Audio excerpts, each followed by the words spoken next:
Ver Mais vai falar agora de uma situação que ninguém espera que aconteça, mas para a qual é muito bom, necessário, fundamental estar preparado. O que fazer ao ver um bebê engasgado? Um vídeo feito por uma bombeira de Joinville e uma influenciadora simulando essa situação viralizou nas redes sociais.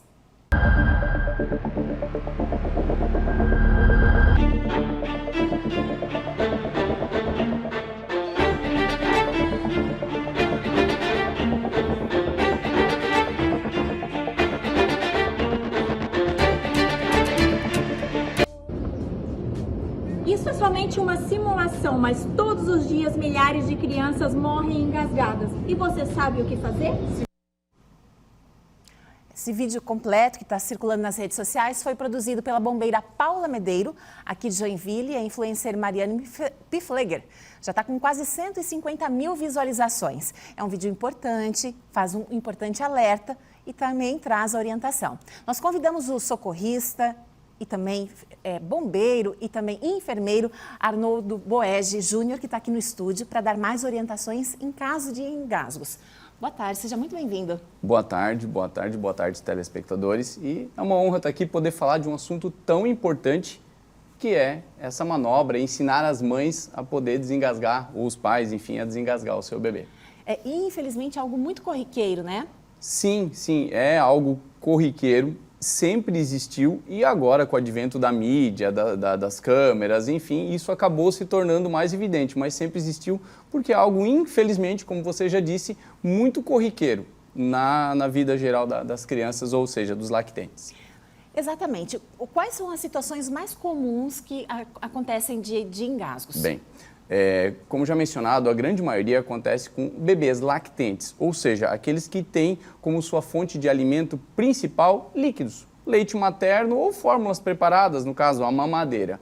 É claro, pode acontecer com outros objetos, brinquedos, objetos pequenos, coloridos, por exemplo, que chamam a atenção de um bebê, mas a sua grande maioria ainda é por líquidos, seja durante a amamentação ou seja durante a ingestão de líquidos na mamadeira ou enfim, nesse tipo. Agora, Arnoldo, ela simula, né, a influencer simula ali uma situação que condiz muito com o que acontece, que a criança se engasga e o desespero de quem está com ela. Exatamente isso, exatamente isso. Eu diria que, assim, uma das partes mais cruciais quando a gente fala de atender uma criança, assim, de prestar o primeiro atendimento, que vocês vão ver, ele é muito simples, é a questão do emocional, da calma, manter a calma para poder fazer o procedimento.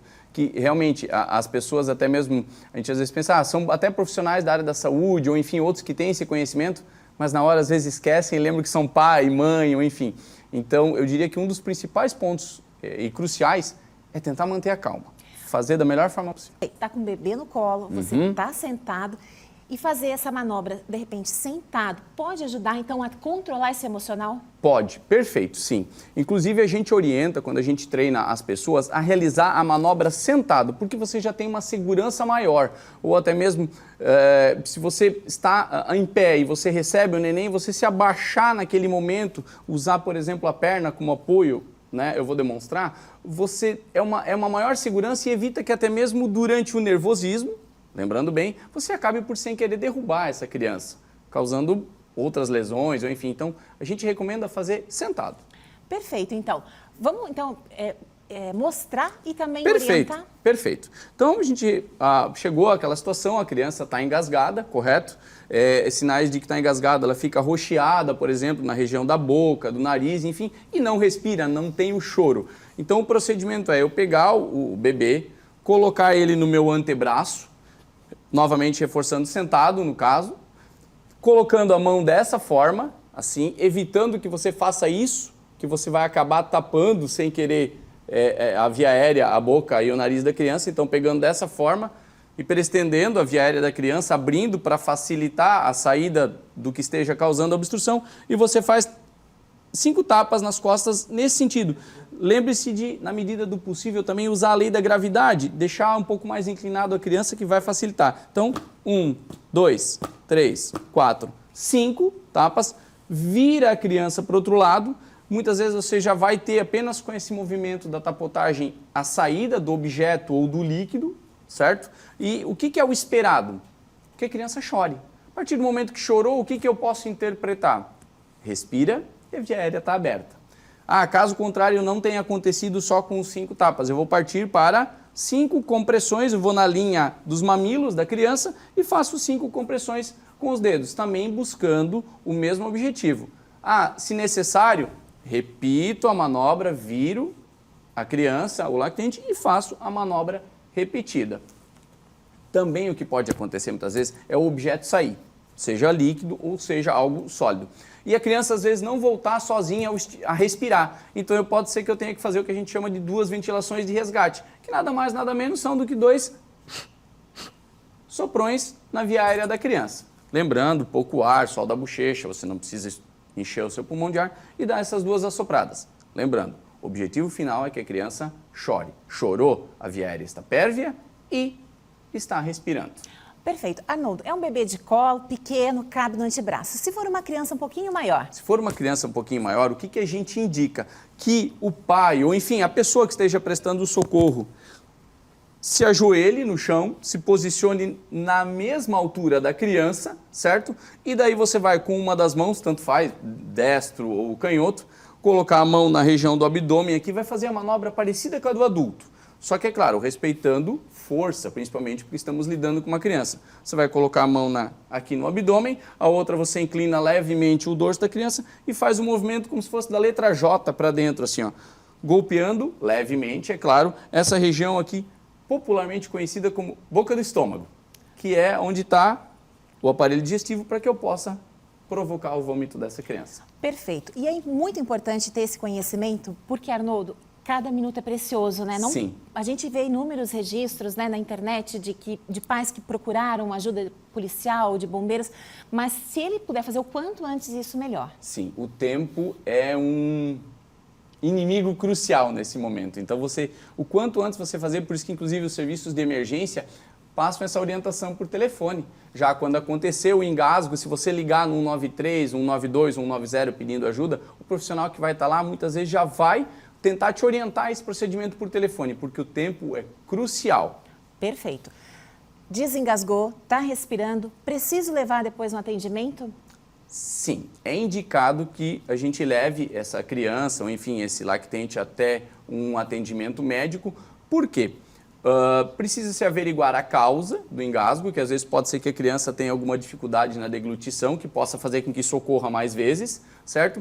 E até mesmo porque assim, você desengasgou, mas quem garante que não ficou alguma coisa, por exemplo, no pulmão, que possa, porventura, mais à frente, causar, por exemplo, uma pneumonia? Ou seja, daqui a alguns dias a criança começa a apresentar um quadro febril, por exemplo. E daí você vai lembrar, nossa, foi aquele engasgo, você já perdeu um certo tempo. Então, sim, você resolveu a situação de urgência e emergência? Sim. Leve a criança até um atendimento médico para finalizar e aquele famoso por desencargo de consciência. Leva ela, que é muito importante. Perfeito. Agora, Arnoldo, a gente fala sempre da questão técnica, né? Mas vocês que lidam com atendimento, com socorro, né? A gente falou da questão emocional. É importante que o pai, a mãe ou o responsável esteja sempre assim muito consciente de que pode acontecer uma vez, pode voltar a acontecer, não há nada errado, o importante é manter. Tentar da melhor forma possível manter a calma. A gente entende muitas vezes, é meu filho, enfim, mas nessa hora, a gente costuma dizer que assim, o ponto fundamental para que dê certo, que muitas vezes a pessoa até sabe fazer, mas ela não consegue. É complicado? É. Entendo isso perfeitamente, eu sou pai de 3 filhos. Então, eu tenho essa visão também que é complicado, sim, mas, volto a dizer, é um dos pontos fundamentais você tentar manter. Quer chorar? Quer ficar nervosa? Fica depois. Faz a manobra primeiro. Que ela é, como eu demonstrei, é simples. Botou 5 tapas, virou 5 compressões. Muitas vezes, na grande maioria das vezes, só nas tapotagens, o paciente, ou seja, o lactante, já vai, chorou, missão cumprida. Dever cumprido, você acabou de fazer o procedimento correto e salvar uma vida. Sensacional. E a gente Legal. espera, então, que você também tenha aprendido, né? Faz um exercício em casa, de repente, se você tem criança por perto, para estar preparado. Falamos sobre em adultos também, mas é um outro tipo de manobra, né? Em outro momento, a gente vai também entender melhor como proceder em caso de um idoso, porque idoso não, uma pessoa adulta. Uma pessoa adulta, que exato. pode ser um idoso Sim. também, que também é algo que acontece com frequência. Muito comum, pode ser também. E sim, a manobra é um pouco diferente, certo? Respeitando as devidas proporções, ela é um pouco diferente. E em casa, uma dica, treine com uma boneca. Você tem uma filha em casa ou tem alguém com um ursinho de pelúcia, com qualquer coisa que simule um lactante. Utilize isso em casa para treinar. Ensine seu familiar, ensine o marido, a esposa, a avó, enfim, o tio, a tia, quem está em casa. Ensina. É fácil, é simples e pode fazer a diferença. Que bacana. Arnaldo Boesge Júnior, muito obrigada pela sua presença. Disponha. Seja sempre bem-vindo ao Ver Mais. Pode contar comigo. Obrigada. Precisar. Vai lá.